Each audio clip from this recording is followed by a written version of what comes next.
President Trump marks 100th day in office with trade order, rally. Washington, CBSNewYork/AP. President Donald Trump on Saturday marked his 100th day in office by saying he had brought profound change to Washington and reaffirming that my only allegiance is to those he governs. During an evening trip to Pennsylvania, one of the states that propelled his unlikely election victory, Trump plans to sign an executive order directing the Commerce Department and the U.S. Trade Representative to conduct a study of U.S. trade agreements. The goal is to determine whether America is being treated fairly by its trading partners in the 164-nation World Trade Organization. Trump is also scheduled to visit the Ames tool factory in Camp Hill, Pennsylvania, which has manufactured shovels since 1774, before holding a campaign-style rally in Harrisburg, the state capital.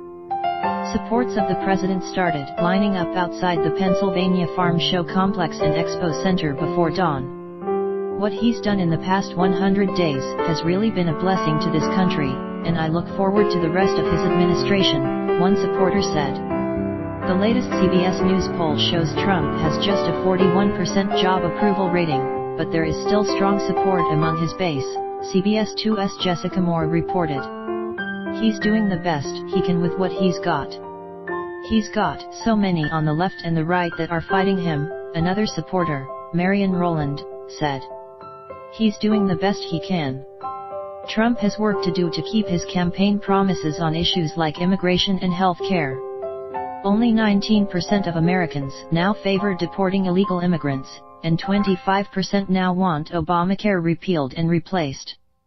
The president spoke out against his opponents on Twitter, saying, "Mainstream, fake, media refuses to state our long list of achievements, including 28 legislative signings, strong borders, and great optimism." Trump announced this past week that he intended to renegotiate the North American Free Trade Agreement and begin reworking a trade deal with South Korea, with which the U.S. has a significant trade deficit. There isn't a day that goes by that the president doesn't discuss some aspect of trade, Commerce Secretary Wilbur Ross said at the White House Friday.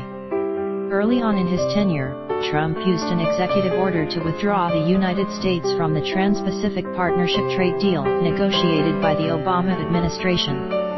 "From the first day of my administration, I have governed by a simple idea: my only allegiance is to you, our wonderful citizens," Trump said in his weekly radio and internet address.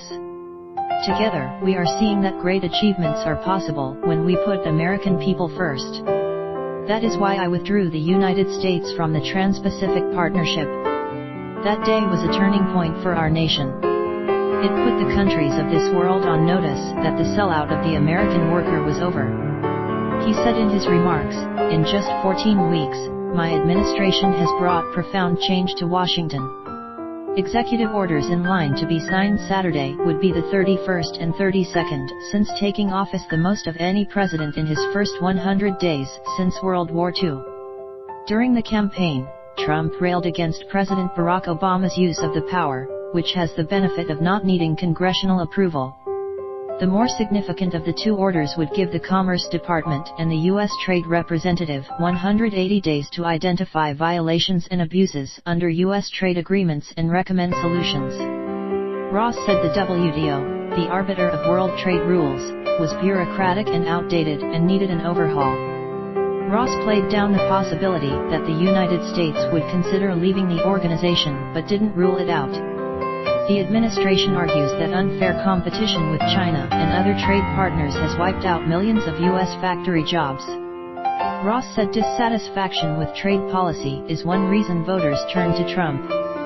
Trump has ordered the Commerce Department to study the causes of the United States' massive trade deficit in goods, $734 billion last year, $347 billion with China alone. The administration is also imposing duties on Canadian softwood timber and is investigating whether steel and aluminum imports pose a threat to national security. Protesters held marches Saturday against Trump's agenda in Seattle, Washington, D.C., and New York. The White House Correspondents' Dinner will also take place Saturday night, but the president will not be attending.